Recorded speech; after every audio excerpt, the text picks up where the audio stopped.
Daar's 'n plek wat ek van weet. Goeienaand julle en welkom by vanaand se aanbieding met die tema krone. So wat is 'n kroon? Martin sê is 'n musiekshow. Nee. Wat is 'n kroon? Wie dra 'n kroon gewoonlik? Konings, né? So kroon is 'n teken van wat? Van rykdom, koningskap, mag, heerskappy. En in 'n Bybelse term is dit 'n teken van oorwinning. Oorwinning. Volëindiging van die geloof. Maar voordat ons voortgaan, kom ons ook net die teenwoordigheid van Jesus en dan bid ons saam. Liewe Heer, baie dankie vir die liefde en die genade. Dankie dat ons vanaand hier kan wees.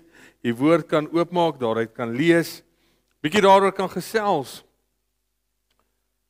En elkeen van ons hinker ook na 'n kroon eendag. Om 'n kroon te kan dra, nie as gevolg van die oorwinning wat ons behaal het nie, maar as gevolg van die oorwinning wat U behaal het. Kom asseblief nou in ons midde, kom lei ons deur die woord en die weer waar hierdie week ons spesiaal aan die jong mense dink en hulle opdra in gebed is vanaand nie anders nie. Vanaand is dan 'n spesiale aand waar ons hulle in gebed aan U wil opdra. Dis my gebed in Jesus naam alleen. Amen. Hoekom het Jesus so baie deur gelykenisse gepraat? Of gelykenisse gebruik om goed te illustreer? Weet julle? Ariana sê is makliker gemaak om te verstaan. Om sagter te praat met die mense. Dis gewoonlik die teorieë wat ons kry.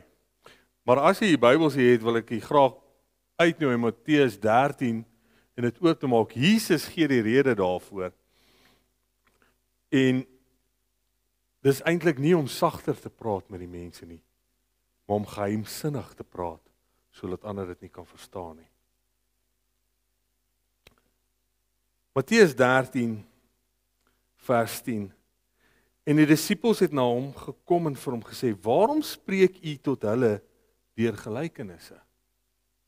Toe antwoord hy en sê vir hulle: "Omdat dit aan julle gegee is om die verborgenhede van die koninkryk van die hemele te ken, maar aan hulle is dit nie gegee nie.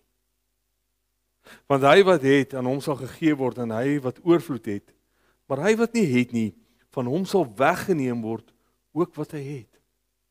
Daarom spreek ek tot hulle deur gelykenisse, omdat hulle terwyl hulle sien, nie sien nie, en terwyl hulle hoor, nie hoor of verstaan nie. En aan hulle word die profesie van Jesaja vervul wat sê: met die gehoor sal julle hoor en glad nie verstaan nie, en julle sal kyk en glad nie sien nie. Want die hart van hierdie volk het stomp geword, en die ore het hulle beswaarlik gehoor, en hulle oë het hulle toegesluit, sodat hulle miskien met die oë sou sien, en met die ore hoor, en met die hart verstaan, en hulle bekeer, en ek hulle genees nie. Maar julle oë is gelukkig, omdat julle sien, en julle ore omdat julle hoor. Want voorwaar ek sê vir julle, baie profete en regverdiges het begeer om te sien wat julle sien, en dit nie gesien nie, en om te hoor wat julle hoor, en dit nie gehoor nie. So die rede vir gelykenisse was omdat die mense se harte verhard was. En die Here kom en sy disippels vra vir hom: "Here, hoekom spreek jy so deur gelykenisse?" En hy sê, dis om skeiding te maak tussen die wat wil hoor en die wat nie wil hoor nie. Die wat wil sien en die wat nie wil sien nie. As jy 'n tydjie het, gaan lees Jesaja 6 veral vers 9 en 10. Dit is voorspel gewees deur Jesaja dat dit sou gebeur. Maar wat vir my uitstaan is hierdie gedeelte dat daar mense was wat begeer om te hê wat julle het en dit nie gehad het nie. Mense van die ou tyd, so vanaand voordat ons gaan kyk na die koninkryk van God en krone, wil ek net vir julle sê, weet julle hoe bevoorreg is ons om te kan hoor as ons wil hoor, te kan sien as ons wil sien. Maar daar is soveel mense van die ou tyd wat dit nie gehad het nie. Ons is so bevoorreg om die woorde van God, die openbaring van God tot ons beskikking te hê. En wat verkry ons daardeur? Wanneer ons hoor wat vir ons gesê is en wanneer ons sien wat vir ons gegee is. Wat is die prys op die einde van die dag?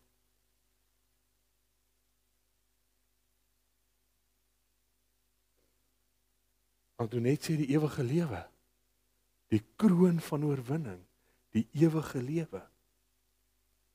En daarom spreek Jesus deur gelykenisse. Want die oordeel was op hom. Hulle was uit om hom te vang. So Jesus moes versigtig wees wat hy sou sê op die publieke platform. En hy spreek deur gelykenisse, sodat die mense wat die rein behoefte het om God en Jesus beter te leer ken, sal verstaan. En die wat net daar is vir sensasie en om Jesus gevange te neem, het dit nie verstaan nie.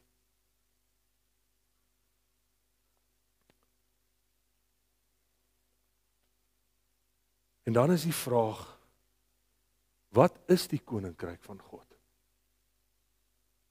Ek dink is iets soos meer as 92 keer waar daar in die 4 evangelies verwys word na die koninkryk van God. Wat is dit? Hier in Matteus 13 gee Jesus 7 gelykenisse oor die koninkryk van God. Maar voordat ons dit kan verstaan, moet ons net onthou dat die disippels was behep met die koninkryk van God. Elkeen van hulle wou aan die voorpunt staan, om die waarheid te sê, die seuns van donder het die heeltyd Jesus eenkant toe geneem en by hom gepleit en gesê, wat moet ons doen? Hulle ma het gekom en gesê, Rabbi, wat moet my seuns doen om aan jou regterhand te kan sit? Daar was 'n konstant hierdie gestryery oor wie gaan eerste wees in die koninkryk van God. En hierdie disippels, hierdie Joodse manne het hierdie groot ideaal gehad. Hierdie hoop gehad dat Jesus die Messias sou wees en sou kom en 'n einde sou maak aan die Romeinse onderdrukking, hulle probleme sou wegneem en die hele verbondsbelofte wat die Here aan Abraham, Isak en Jakob en aan Dawid en aan Moses gemaak het, in vervulling sou bring. Hier is die een wat Israel weer tot sy regte staat sal herstel. Hier is die een wat van die troon van Dawid af sal regeer. En weet julle wat het hulle gesien? Of hulle gesien? Die disippels, soos die ander Jode. 'n Jesus wat elke keer die ander wang draai. Ek dink hulle moes dink, is hierdie nie die ou wat nou sy koninkryk kom oprig nie? Wat se ou gaan na die oorlogveld en laat toe dat ouens hom 'n paar klappe gee? Julle weet hoe gaan dit in vandag se wêreld, as daai ouens in daai Springboks kram hulle koppe indruk en daar's een ou van die ander span wat bietjie hardnekkig is, dan ruk almal sommer gou daar in mekaar se hemde. Jy staan op, jy's 'n man, jy doen wat reg is, jy verdedig jou grond. Nie Jesus nie. En vir 3,5 jaar loop hulle saam met Jesus en hulle wag vir hierdie oomblik wat Jesus sy koninkryk gaan opstel. En hoe nader dit aan sy dood kom, hoe meer begin Jesus met hulle te praat oor sy dood. Laat hy sy lewe gaan aflê. Wat is 'n koninkryk sonder 'n lewendige koning? Hoe werk 'n koninkryk as 'n koning dood is?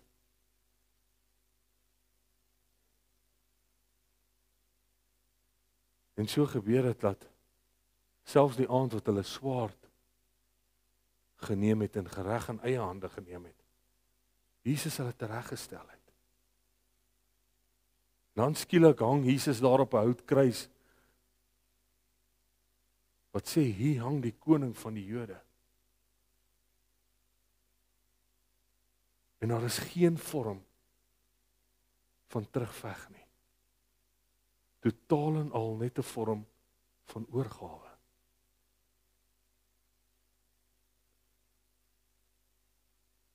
En so gebeur dit dat 3 dae later Jesus uit die dood uit opstaan. 40 dae wandel hy nog steeds saam met hulle. En Handelinge 1, toe Jesus sê hulle moet hom daar by die Olyfberg kry met sy hemelvaart, vra hulle vir hom nog steeds, ekskuus, Jesus, ons verstaan nou nie so lekker nie, maar is dit nou die tyd wat jy jou koninkryk gaan oprig? Ons wag nou so lank. En Jesus sê vir hulle, die tyd en die uur weet niemand behalwe die Vader nie. Dis nie hoekom julle hier is nie. En daarom is hierdie 7 gelykenisse wat Matteus neerpen in sy evangelie oor waaroor die koninkryk van God gaan, so belangrik. Want dit is 'n koninkryk wat teenstrydig is met ons wêreld. Teenstrydig is met ons karakters en ons persoonlikheid.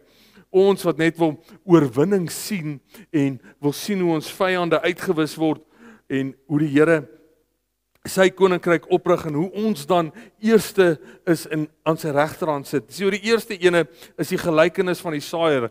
Ons het nie tyd om deur hulle almal te gaan nie. Die tweede een is die gelykenis van die onkruid.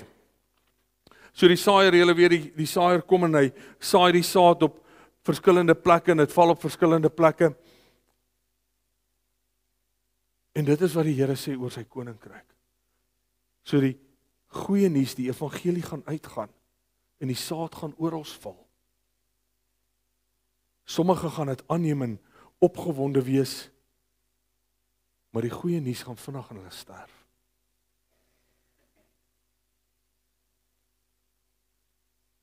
Op sekere sal dit in goeie grond val. Grond wat voorberei is. Grond wat konstant voorberei bly, sodat daardie saad sy meeste vrug kan dra. En daarom het ons dan die Christendom waar mense kom en gaan. Mense kom 'n kerk in en hulle gaan weer uit.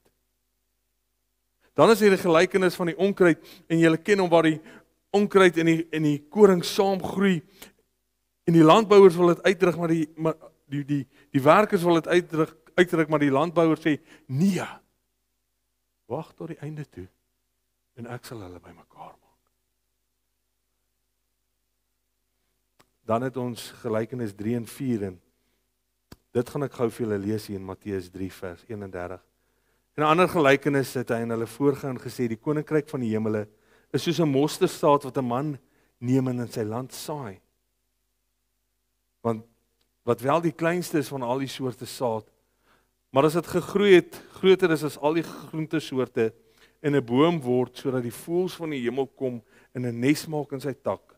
'n Ander gelykenis het hulle vertel, die koninkryk van die hemel is soos suurdeeg wat 'n vrou neem en in 3 mate meel inwerk totdat dit heeltemal ingesuur is. Al hierdie dinge het Jesus deur gelykenisse vir die skare gesê. En sonder gelykenisse het hy vir hulle niks gesê nie, sodat vervul sou word wat gespreek is deur die profeet. Ek sal my mond open deur gelykenisse. Ek sal uitspreek dinge wat verborge was van die grondlegging van die wêreld af.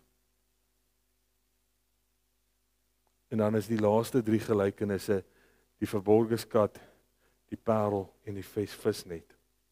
So wat is die koninkryk van God? Die goeie nuus, die saad gaan reg deur die wêreld. Verborge dinge oor wie God is, wat nou geopenbaar word in Jesus Christus.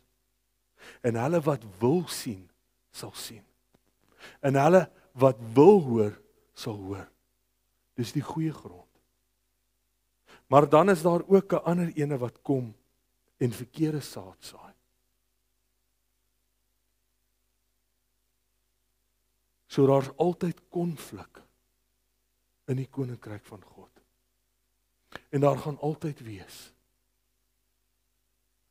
Ons lees in die boek Handelinge hoe die kerk begin het en die evangelie die wêreld ingeval het en hoe dit gegroei het en hoe dit goed gegaan het en dan skielik kom 'n man so Saulus.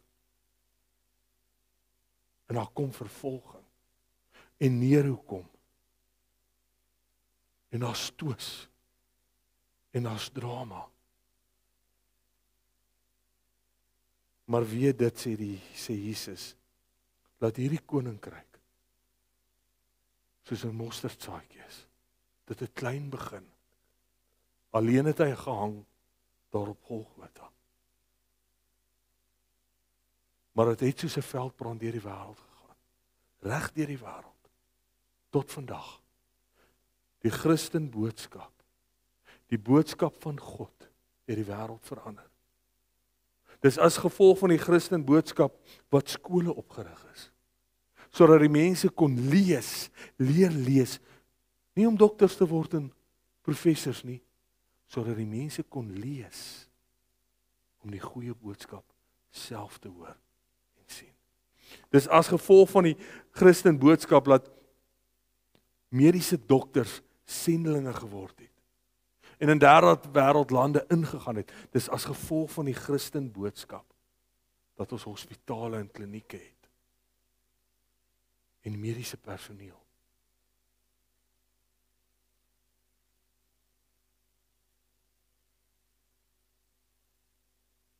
Soos 'n mosterdsaadjie. Klein. Wat wel die kleinste is van die soorte sate, maar as dit gegroei het, groter as die groentesoorte en bome word, sodat die voëls van die hemel kom nes maak in sy takke. Dis die koninkryk van God. Jesus sê, die koninkryk is nie daar buite nie, dis binne jou. Ek en jy het 'n keuse. Jong mense, julle het 'n keuse. Die wêreld het soveel wat hulle jou bied. Maar ek wil vir julle sê, weet julle hoe bevoorreg is julle om hierdie te hê? Dat daar niks anderste is in julle lewe wat belangriker is as om die gelykenisse te sien en te hoor en te verstaan nie. Want dit gaan bepaal wat se saadjie ons is en waar hy val. En wat die opbrengs gaan wees.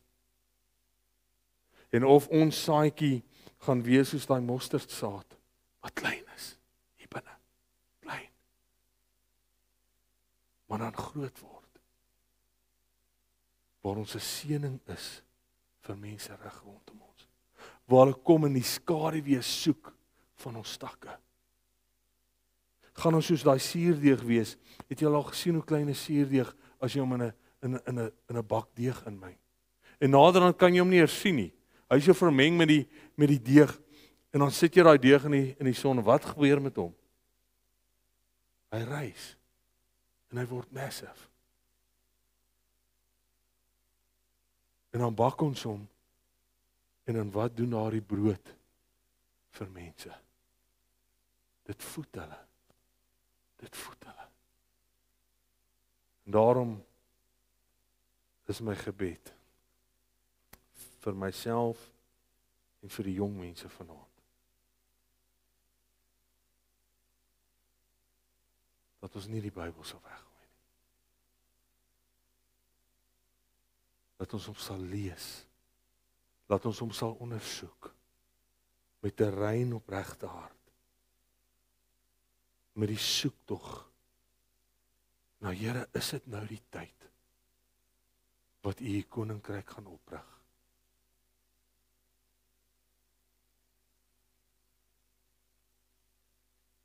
Binne my. Plant U mosterdsaadjie binne my. Onverstaanbaar. So klein. Maar laat U werk en die vrug in my so groot word, dat ek 'n seën vir ander kan wees.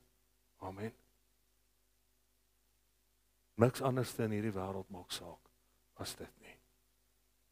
Bly by die koninkryk van God. Kom ons bid. Liewe Jesus, vanaand raak ons voor U stil en ons dink aan ons jong mense, waar hulle self ook al mag bevind. Liewe Here, ons wil pleit dat U in die jong mense se harte sal aanhou werk, dat hulle 'n behoefte sal hê om eendag die kroon van oorwinning te dra. Liewe Here, om elke dag in die koninkryk te wandel, om U wil te soek en te sal besef dat daar is niks meer belangriker as om daagliks daardie skat te gaan soek nie. Om alles te verkoop wat ons het, om daardie skat van die koninkryk, daardie skat van U ware karakter te ontdek nie. Here, ons dink ook aan ons jeugkamp wat voorlê, en ons wil U vra dat U dit ryklik sal seën, dat U voor ons sal uitgaan, dat U ons sal bewaar en dat U paai van ons gelyk sal maak. Dat U met elkeen sal wees wat 'n rol speel, dat U hulle krag sal gee en sal versterk. Maar ons wil vir U so dankie sê, dat U ons gebede verhoor het met die mannekamp. Dat U vir ons ingetree het en dat dit 'n seëningryke naweek was, 'n naweek waar die manne nader aan mekaar getrek het, waar harte geopenbaar is, waar besluite geneem is en waar ons U hand kon sien. Vanaand dink ons aan oom Piet en tannie Elsie en ons weet oom Piet se gesondheid is nie wat dit moet wees nie, maar ons dink ook aan tannie Elsie wat hom so getrou bystaan, dat U haar sal krag gee,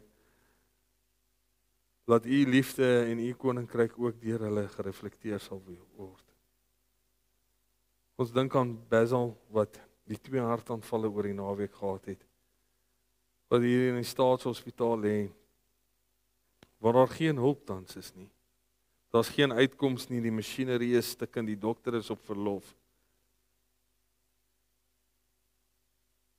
Ons wil U vra dat U hom sal bewaar vir sy gesin, dat die uitkoms sal bring sodat die regte prognose gevolg kan word. Ons wil ook vir Vanus aan U opdra, wie se gesondheid ook nie is wat dit moet wees nie. Wat ook wag vir antwoorde en planne van die slim manne, wil U daardie mense inspireer en vir hulle uitkoms bring.